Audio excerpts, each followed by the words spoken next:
క్రైస్తలాడ్ ప్రభువైన యేసుక్రీస్తు నామములో ఆత్మీయులందరికీ నా ప్రత్యేకమైన వందనాలు. ఈరోజు దేవుని వాగ్దానం. దేవుడు వాక్యం ద్వారా సూటిగా స్పష్టంగా మనతో మాట్లాడుతూ ఉన్నాడు.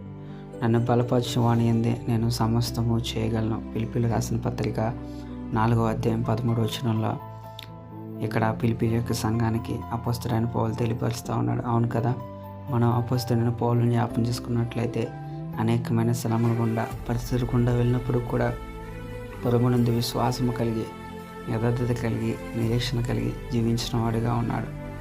నన్ను బలపరచువాని నేను సమస్తము చేయగలను అంటున్నా ఉన్నాను. కాబట్టి నీ యొక్క ఆత్మీయ జీవితంలో నువ్వు ఏదైనా శ్రమ గుండా కష్టం గుండా పరిస్థితి గుండా నువ్వు వెళ్ళినట్లయితే, నువ్వు ప్రభువునందు బలపరచువాని ఎందుగా నువ్వు ఉన్నట్లయితే ఆయన యొక్క నీ జీవితంలో సమస్తము చేయగలవు. నీవు నేను సేవిస్తున్న దేవుడు గొప్పవాడు. ఆయనకి సమస్తము సాధ్యమే. సమస్తాన్ని సాధ్యపరిచే దేవుడు మన పక్షాన ఉన్నాడని విశ్వాసము కలిగి మనం జీవించినట్లయితే ప్రతి విషయంలో ఆనాడు పౌలు గారిని ఏ విధంగా అయితే నడిపించాడో ఆయన నిన్ను కూడా నడిపించబోతున్నాడు. నీకున్న శ్రమంలో కష్టాల్లో వాటిని ఎదుర్కొనేగలిగే శక్తి సామర్థ్యాలు ఆయన నీకు అనుగ్రహిస్తాడు.